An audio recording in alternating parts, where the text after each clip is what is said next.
gentlemen, welcome to the Visionary Corner. Welcome to our 2023 first show and first podcast of the year. And today we have a special guest, an OG and a recruit man. So I won't do much of the introduction. He'll do the introduction by himself and you'll hear everything from me. A good day, Mr. T. What are you saying? I'm good, man. I'm good. Hey. Can you please introduce yourself to our audience at home and tell them who's Mr. T and what is it that you do?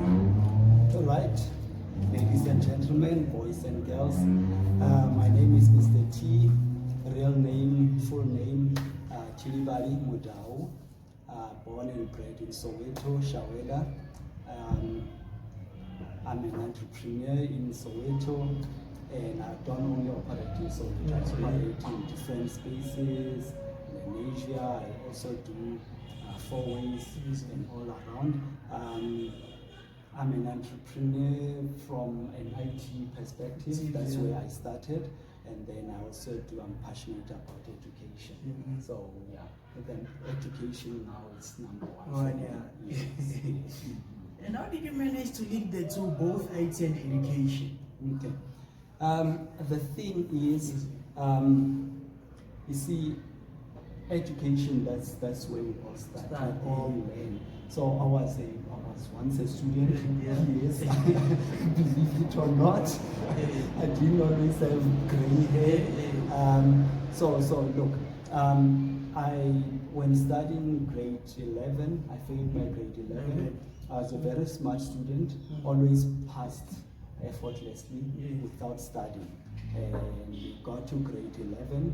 And one of the teachers who liked me very much, and he knew that I was smart but lazy. He made sure technically I failed. I was in the top 10, but still I failed. Yes, that's how he made it, Mr. Butelezi from Rashuma. So I repeated my grade 11, and that was a wake-up call. I learned to learn by myself. Didn't really depend on the teachers. That's when I became Mr. T at that age. Yes. So as I was learning and teaching myself, other students also wanted to be part of what I was doing, and we started a study group. It was 5 boys. Girls always came in and we left, and it was because, and I still think it's a problem up to date.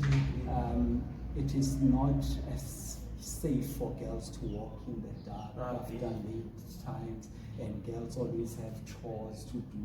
So as boys, it was easy. We go home, you change, you eat, you do what you can, and then you're out. And then you can come back as late as 8 o'clock, as long as you were doing your schoolwork.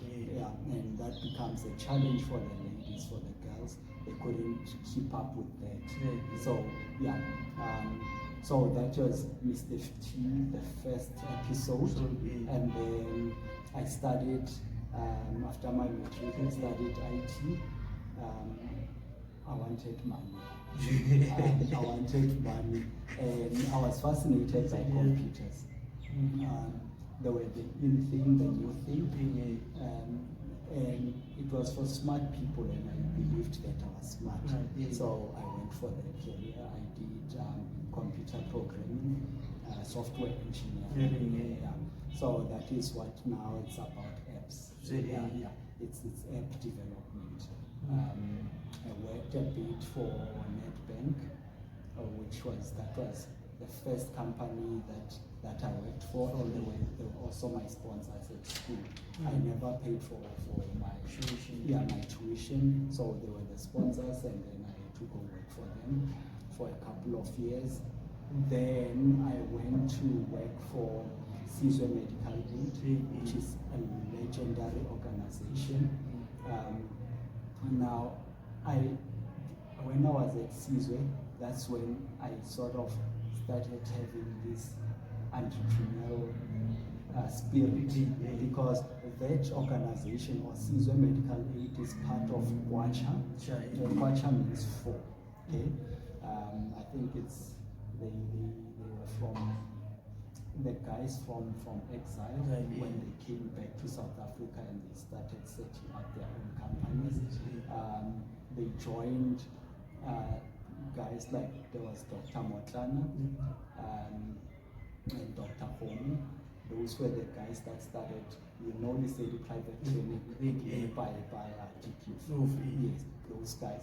In the 70s, they set up a privately owned clinic, and it grew to be a hospital. Yes. And I got to rub shoulders with those guys. And no wonder maybe became an entrepreneur. Yeah. and especially Dr. Motlana, he had a passion for black people. He had a passion for excellence as well. Liseli is one of the best. He's one of the best. And Dr. Homo as well. Now that was a Pan-Africanist in mind. He was more affiliated with your Steve Biko's in terms of thinking, but they were part of the struggle, the ANC, the PAC, and all that. So those were people that I started rubbing shoulders with, and I saw them doing things that I never saw black people do. So the only black people that I knew were people who became successful by luck or by being part of the BEE. Those guys built that hospital without BEE. During apartheid. Exactly. So, and then what I did, because I was so inspired, I bought my first book. I never used to read after study. Like, all the books that I was reading were more technical, IT technical stuff. I wasn't reading anything that empowered the spirit, like the Bible. It was all about project management, latest IT skills and techniques, and that was what I was all about.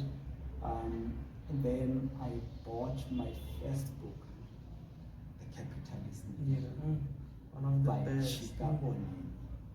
And on the same year, Chika Oneni came to South Africa and gave a lecture at Tunisia. I went there. I met the guy. Yes. He autographed my book, and that changed my life. That changed my life. So that's the entrepreneur got born there. And after a few years, after working at Caesar, I had the ambition to start my own IT company in Soweto. I didn't want to open it anywhere besides Soweto. Then I brought it back to Soweto, and I wanted it to be still a software development company, but the problem was getting the clientele. It was not happening. Time was not on our side.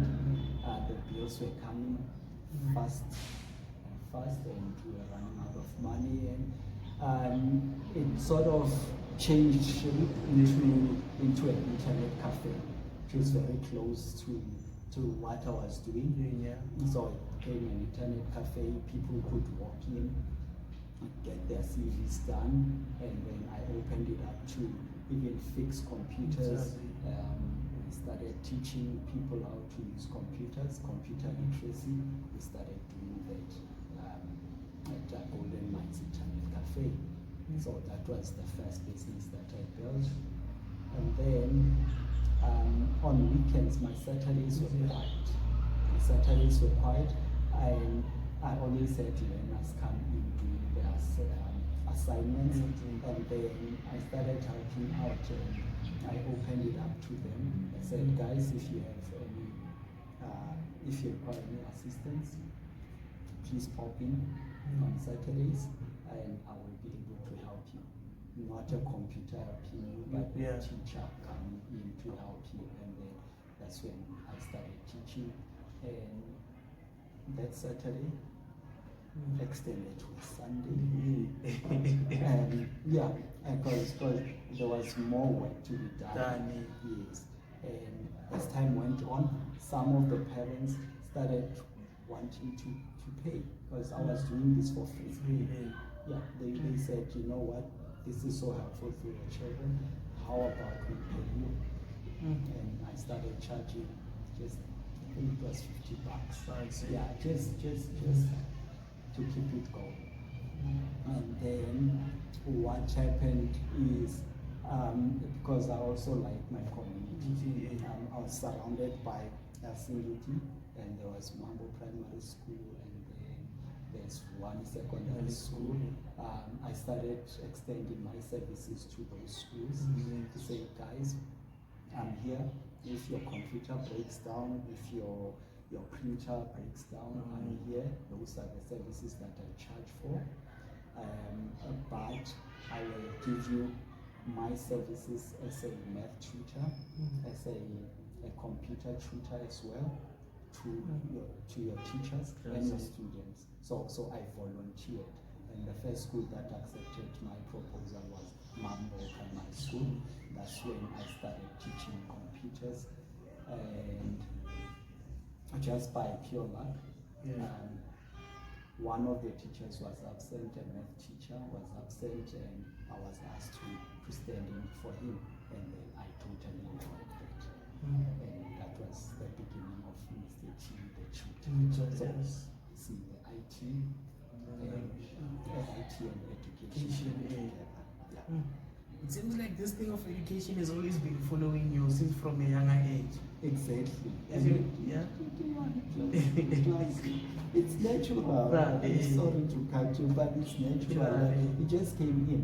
It followed me, and I still didn't see it as a viable career for me, like being a teacher, because I felt teachers were not well respected in the community.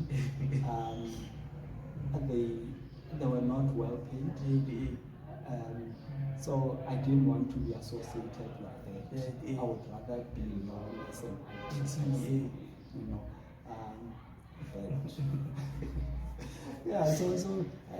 But over time I saw it's about the passion. It's about the love. You can do it for free. You will not get paid, and you still get fulfilled. So that is how me and teaching became one. And then now the two, so IT and education now had to come in. That came in very handy. 2020 lockdown came, and all of a sudden there was online learning. Most of the teachers in the township were not equipped to really take their lessons online. So it helped me. I was comfortable in switching to online teaching. Yes. So that helped. So don't you think that's the most important spirit of an entrepreneur, to be flexible? Because like you're not one person who's fixed, like you're always flexible in whatever situation that comes to you. From like IT and how you went about like tutoring in 2020 and above. Yes. True. Being flexible. I love my freedom. I love my freedom. I'm a very creative person. And I think I'm intelligent, so I wanted anything that gives me that I can share my intelligence, my creativity, I would go for. So what I also learned over time, teaching sort of I shared a lot of ego and pride as well, that comes with being an IT professional. IT professionals, we are about our German cars, we're about moving out to the suburbs and living the life. So I still had that, but teaching sort of molded me. I shared a lot of that, like I had to get rid of it, and that helped me to become an entrepreneur. And because as an entrepreneur, you don't ego. True. No space for ego. Respect for your client. Because my students are my clients. So if I can respect a kid, a child who's not even paying, can't even afford me. And you see, that gave me the skill, but I was not aware. That became an advantage for me when I switched full gear to an entrepreneur. And I learned, I'm still learning. One of the things as well that teaching it gave me was being multilingual.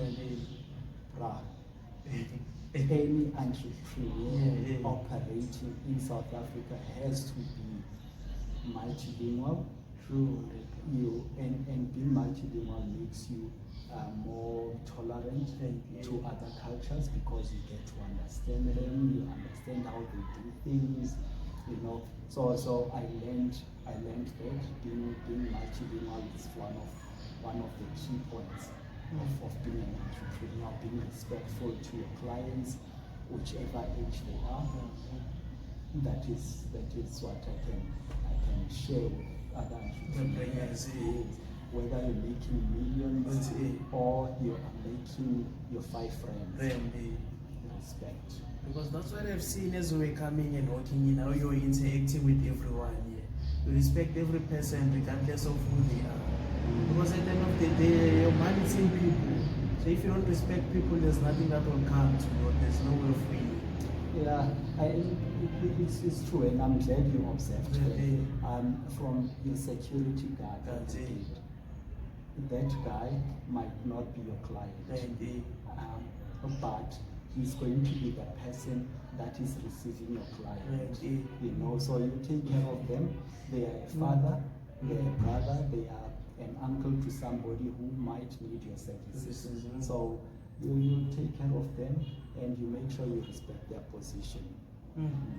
I hope you guys are taking notes, because you should respect everyone. Don't choose because who is who, and respect a person because of their title, but respect a person for who they are, because you'll never know what that person may do unto you. And it's something that I've learned today.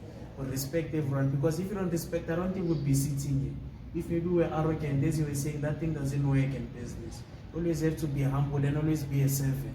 Because I think leadership, it should be a servant leadership. That's what we need nowadays. Not someone who's gonna be proud and all of that. And you were talking how you started with this thing of teaching. You started free.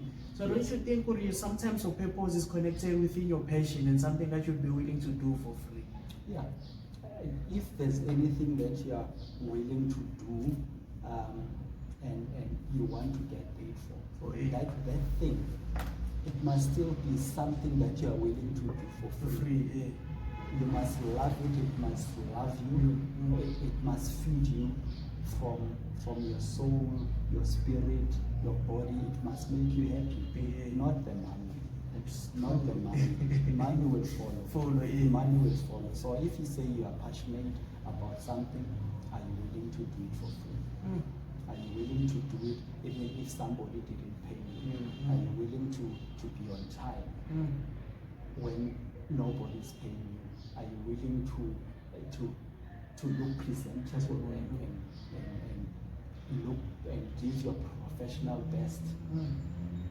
You know, without anybody paying you, without a boss behind you, without somebody always checking up on you, then if you can do those things, I believe that you can be an entrepreneur. Yes. Because guys, those are the keys that you've been given. I think it's something that we should apply, especially this thing being on time. It's critical, because this thing of African time, it's kind of unprofessional in a way, and it doesn't work in certain spaces. And as you've been saying, how you carry yourself, how you dress, you'll never know who's watching you. Exactly. Just like at Mambo, one teacher was absent and had an opportunity to come in, and that was a turning point. So you see, guys, the power of being a volunteer and always giving your services for free. And how long did you take to give your services for free? How long did it take for you to get paid, actually? Wow. I still do it for free. For free, I'm willing to do it for free. For as long as I'm giving it to people who appreciate it and who really need it. The teaching part, I'm still willing to do it for free. It took, I'm sure it was a good 2 years. Yeah, a good 2 years that I was doing it without charging, until people started appreciating and they said, you know what, we're willing to pay you. Please come to our house. We'll pay you. Please come to our school. We'll pay you. And that's when we decided to capitalize it and monetize it. Yes. And what was the steps to monetize this thing of teaching? Monetizing anything. I mean, what you do, one thing, you become aware that you are a brand. You are a brand, and carry yourself as a brand.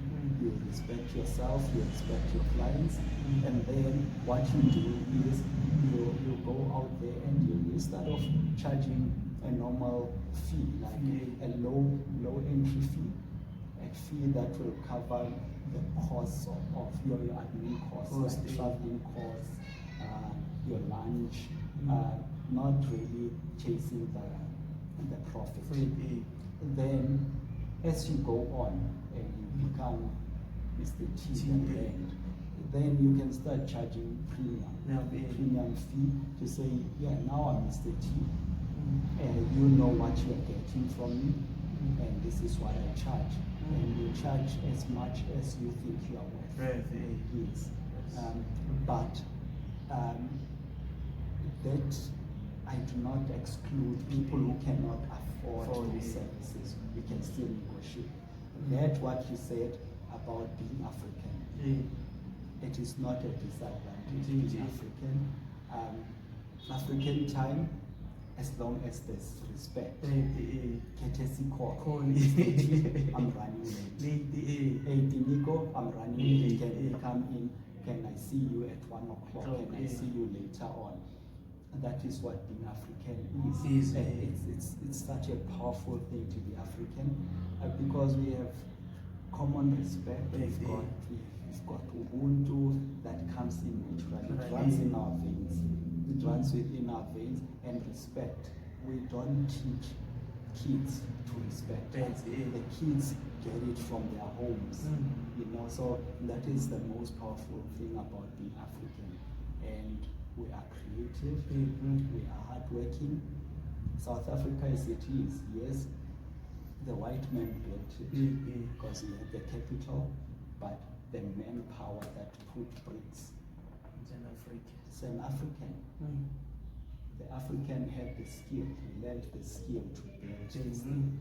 So now the next level is that, yes, we know African, we've got the skill. Now let's manage this skill. Let's monetize it. Let's manage it. Let's make it something that is more profitable, and we build something that is to the future. And other cultures, they will come. And they will respect the African person. They will appreciate being addressed or by an African. And what we do, we give our respect, we give our humility, we are very multilingual. Most Black South Africans, actually most Africans from all over the continent, they are multilingual, and they are more appreciative to other cultures, and that is the first thing. If we can be that, we are able to trade with them. So all that we need to do is to manage that. Yes, we've got the capacity. And how do we go about by managing our skills and talents? Because I think it's something that we as Africans are still learning and still developing. And I think coming from different generations. True. You touched on a very important part, different generations. Now, for different generations, we bring in different qualities. They bring in different qualities. There's a generation that learned the skill to build, the skill to sew and to knit and to fix cars. Okay, and that was the only thing that was important to them. Now, that skill was useless to them. They had to be employed. You see, but the skill, they needed to have the skill, then it made them employable. Now, who was employing? It was the white man. The white man was employing the skilled laborer. Okay, so now what has to happen? That generation then passed it on to the next generation. But over time, we started having the black man being the person that is doing the employing. Okay, but as the black person, what I saw, black person being the employer, he wanted to be like the white man employer. You see, so he inherited that from what he learned from the white employer. You see, to see people as just human beings, not human beings, as a means to an end. They don't care if your dog is sick, if your grandmother is not well, so that is the culture that the white employer gave to the black employer.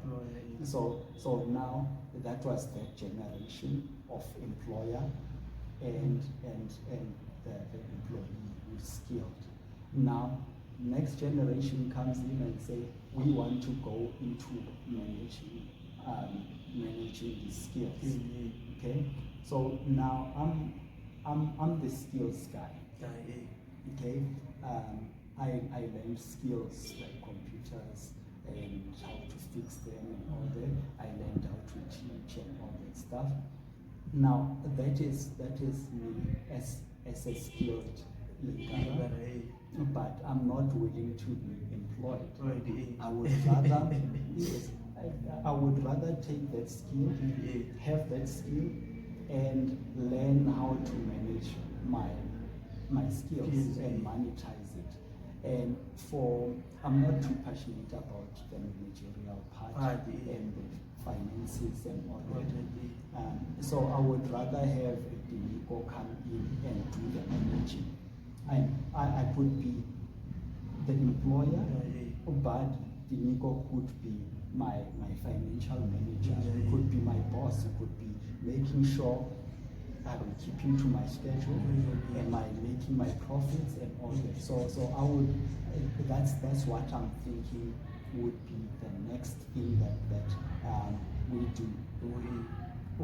Because you have guys, the new generation going in and learning managerial stuff, but they do not have the skills to build anything. So we've got the skills to build. We've got the skills to offer services. They have the skills to manage and to know how money works and all that, and how to invest and how to diversify things. So that's where we need to collaborate as generations, different generations, and different skill sets need to come in. That thing that the boss is wearing the tie, it doesn't work. It doesn't work. The boss could be the guy that is in the overalls, and the guy with the tie is the employee. Yes, and he's managing. That is supposed to be how we actually turn this thing around. Yes.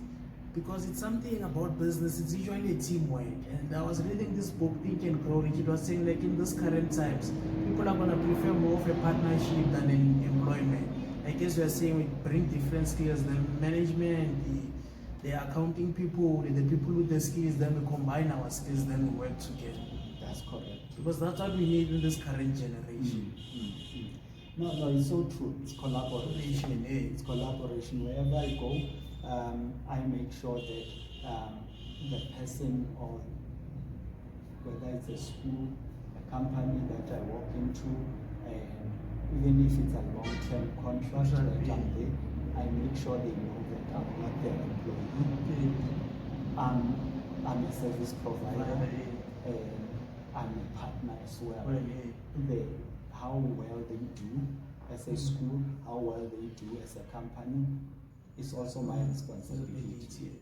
You see, that's what I would bring in, and that's where mutual respect comes in. When they pay you, they know they are paying somebody who really cares about their success. They know you've got their best interest at heart. They are not just looking to get money and leave and medical aid and all the other benefits. Okay. So we have to move away from employee mentality. Even if you're an employee, there's nothing wrong with being an employee, but position yourself in a way that your employer can see. Your employer can see that you're adding value. You add value, you care for their success. Because their success is your success. Success, true. Yes, and that's how you grow. So, yeah, different skill sets. Everything has changed. And look, and the boys, the farmers, the guy in the shorts, khaki shorts, and khaki shirt. He's the boss. He's the boss. He's always dirty. His hands are dirty. But our mentality is that the boss is the guy with the white shirt. He's driving a nice fancy car. Those guys don't care about fancy cars. Look at the asset portfolio. And they are building a legacy. They build legacy. They own the land. They work the land. You know, by the time they employ you, when you come in as to work in the farm, there's nothing that guy doesn't know how to do. He knows everything. He will actually show you how to do it. He will show you how to do it, and then he moves on and focuses somewhere that he can tell if you didn't do right. He can tell. So he's got the main thing. He's got the skill. Skill is number one. Then what happens? Look, he's producing his crop. How does that crop get to your big stores? There's someone who does that. Yes. And it's not necessarily him. He doesn't have to have a good relationship with those guys. All he has to do is to have a good relationship with his employees, the guys there, and have a good relationship with the guy in the middle, the guy in a tie that is going to market his farm or the crops, and we have those contracts. But the main guy is that guy. The one who's wearing overalls and all of that. I'm that guy. I want to be that guy in the overalls, and I want to have the guys that have got good interpersonal skills, guys that are more well spoken than me. I'm not that great when it comes to public speaking and doing corporate things. I would rather employ somebody who's good at that, who's going to make sure that my business thrives, who's going to look for better partnerships, that I grow, and when I grow, he grows.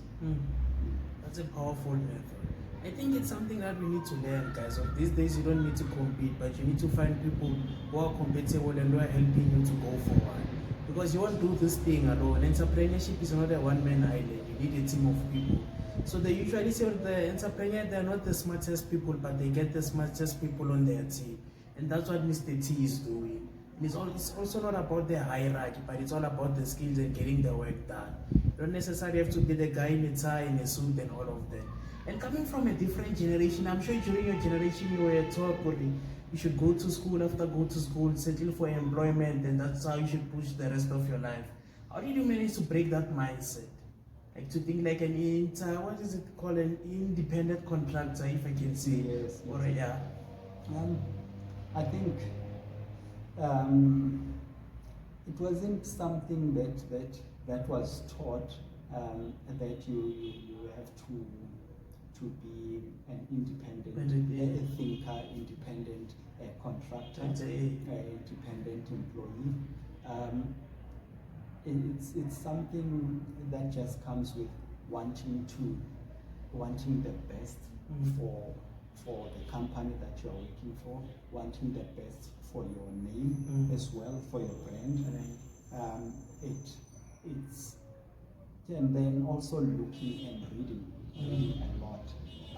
While you were talking, there was the point about the position part of hierarchy. We're talking about hierarchy. There's a book that I read, The Leader Without a Title. Yeah, we don't need a title. You could be the company owner and still mob, clean, and all that. And that is what we're all about. And just to, because I know I kind of diverted a bit from your question, how I broke it, or how I became that independent thinker was just by looking at the legends that started, as we said, like the Dr. Holmes, the Dr. Montana, and there's a whole lot more. I think there was six doctors who started that hospital, and they loved their people so much. They loved black people so much.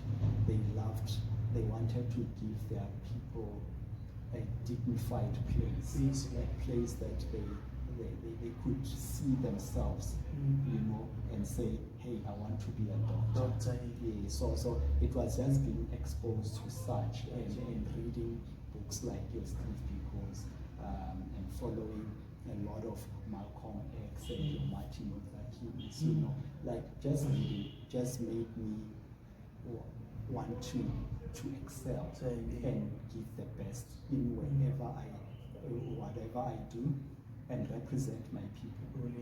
Wherever I go, I'm representing African children.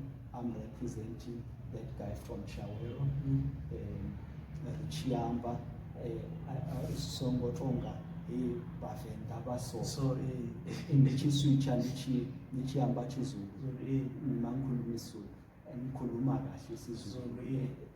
so I break the mold that a Zulu person is this way, a Venda person is that way, a Sotho person is that way. I just represent Africa and African, and beyond that, I represent this pigment. Yeah, because I could be in America, and I have to represent the black people. Yeah, somebody must look at the black person standing in front of them teaching mathematics and science and computers, and they must say, wow, if he can do it, I want to do it. And I can do it. So we have to be our own, what's the word? Inspiration. Yeah, inspiration and role models. And talking about role models, I'm glad, the World Cup. Did you see the finals? The finals. It was your Argentina versus your France. However much France is in Europe, and the black guys that are playing, they are Europeans. They are black. Mbappe, yes, and he got the golden boot. My son there, he's looking out and he's saying, who's the best footballer in the world? He has to be able to point at some stage. He must say, oh, Pele is black. Oh, Mbappe is black. So that excellence is good. It's good for the next generation. It's good for the next brother standing next to me and say, you know what, excellence. I want to be like that. So owning who you are. That is what I think. And now answering that question, that is what made me to be different. I want wanted to be that independent employee, and change how people think a black employee looks like, and how he walks like, how he negotiates. Yes, I can walk in my jeans, t-shirt, as long as I'm professional and I'm clean, and I can still deliver. Yes, and I can negotiate and talk to the employer as a partner as well, because I am offering a service to them. Yes, a service and I'm offering a skill that they do not have. Yes, so I want to change all that. So the next time they see a black man walking in, they must be looking and saying, yo, we want to appreciate the skill. We appreciate that. So that is what I want to take to the next generation. To be that. And that's what you're doing, because some of us are learning from a distance. You are taking some of your technique and some of your skills and applying them in our personal lives and businesses. Because there are a lot of people that you're inspiring around, you might not know. I guess you always say you should light the next candle, one candle at a time, right? And that's what you're doing. We're always representing the black excellence, which is something we need in our black history. Because sometimes our black people were perceived or how they were looked at as employees, and it's something that we're changing. And the younger generation is learning, and I think this is the perfect time. Because even the way of employment is no longer the same like it was before. I'm sure you could have seen like COVID, you can work for many different companies at once. And so I think it's something that you as the youth should learn. And that's something you're leading by an example. Thank you. And another thing I wanted to ask before we close the show, what are some of the maybe 3 or 4 books that have impacted your life big time? Okay. I'm very big on reading. The first one, that Capitalist Leader by Chika Onyeni. That gem. Powerful. Then somebody introduced me to an author by the name of Robin Sharma. The first book that I read, what was that? The Saint, the Sapphire, and the CEO. So that's the title of the book, The Saint, the Sapphire, and the CEO by Robin Sharma. And when I read it, that book was amazing. That was his first book, and I didn't think he could write something better. I always heard about the monk who sold his Ferrari, and I didn't think it was as good. So I wanted more of Robin Sharma to see if he can beat that first book that I read. Then I read The Monk Who Sold His Ferrari. I was blown. And there's a book that I read. I just can't remember the author. It was a book. Somebody borrowed me the book, and they took it back before I could reread it. It was The Magician's Way. If you can find that book, I'm still looking for it. The Magician's Way. That book is a mind bender. Now, by mind bender, I mean, like what happens in the story is so relatable. It's something that anybody can apply they can apply in their own lives.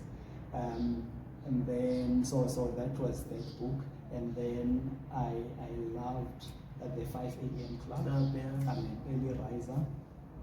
So that book kind of resonated with me. I felt, yes, I'm part of the 5 a.m. club. Let me see what it means to be part of the 5 a.m. club. So that is the book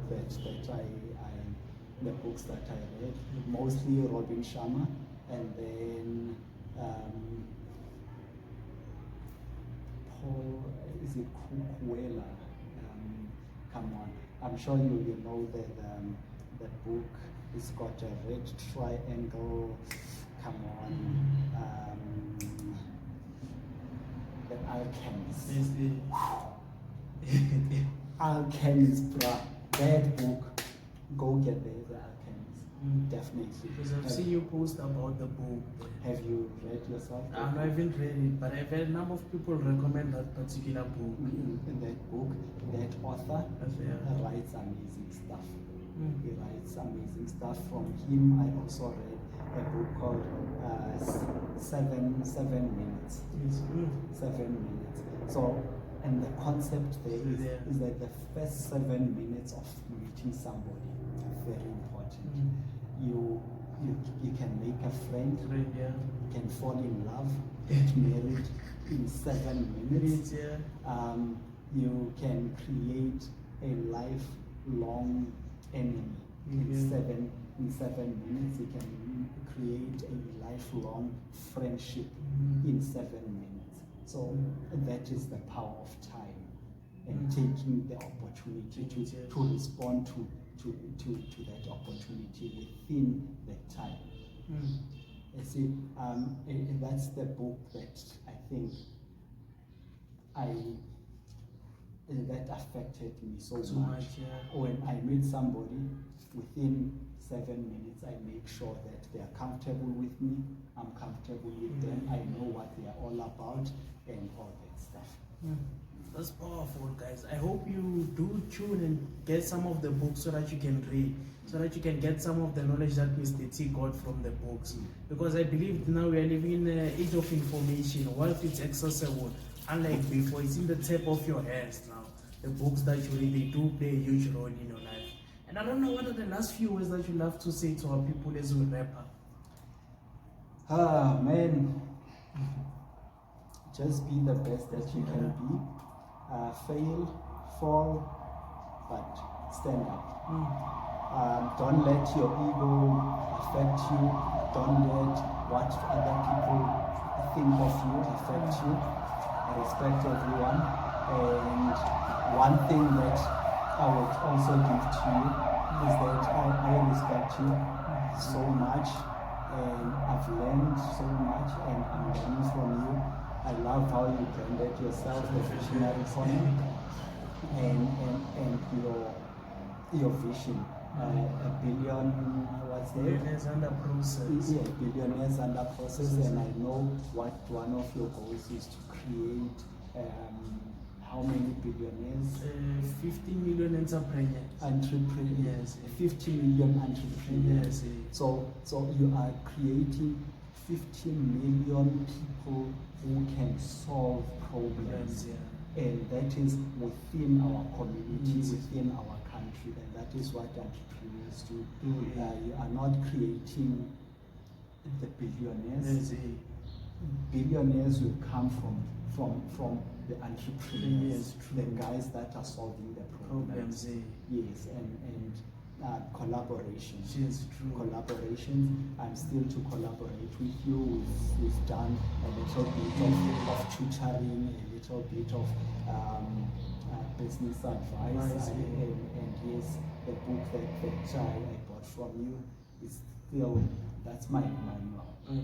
That's one of that's one of my manuals. And yeah, supporting each other and just giving your best. And that is how I want, what I want your listeners and your viewers to learn and to do. And yeah, they are more than welcome to comment and post. And if they want to get in touch with me, they can contact you, and we can even have more collaborators. If there's anybody who wants to collaborate with you, myself, or any other person, let's collaborate. Let's just give excellence. Let's build the next, let's say, the private clinic. Let's build the next big mall. Yes, and I like the Mr. Nkuna. Yes, he's one of the people that from our area that has built so much, and he's kept it in the family, he's kept it in the community, and he didn't change. He didn't all of a sudden become a coconut or become white. he builds stuff. Mangalani Service Center, the BP garage by him. Jabulani Mall, that's by him. I know the Protea Glen Mall, that's by him. And there's a mall in Giyani. What's the name? Masingita Mall. Masingita Mall. You see, even the names that he uses, they are local. They are local, and that is what we can do. Look at your community and look at that black person who is doing well. Follow him, support him, and you will become better. That's true. Yeah, you become better. Thank you so much for honoring the invitation and for coming to the show. And I'm also learning a lot from you. Low-key, I'm also taking my notes from you because I believe that's how it should be. We learn from one another.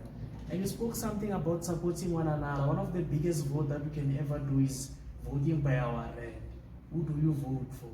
Where does the money go to? Imagine when you support someone from local, how many heads get affected by that? So it's something that we need to learn from one another and to be more open to our collaborations. And I think you can also drop your contact details if you don't mind. Okay. Now, the contact details, that's 081 587 5904. So that's 081 587 5904. So, and that's me. On Twitter, I'm there, but yes, like, is it TV.m? Yeah, on Twitter, but yeah, man, I'm sure we can. I'm active, passively active. I respond to a lot of questions on Twitter. That's where I get some of my clients. I get them from Twitter, I get them from Facebook, I get them from social media. So I'm there, but I don't make a lot of noise. Maybe this year with your help, I will be making a lot of noise. But yeah, let's collaborate on that space. Yeah, and I thank you for inviting me. And it's a pleasure having you guys. And thank you. And I hope you really learned a lot because I learned a lot from this interview. That's why I wanted Mr. T to be the first guest of the year because he carries a lot of wisdom that we can learn from him. Thank you, my dear.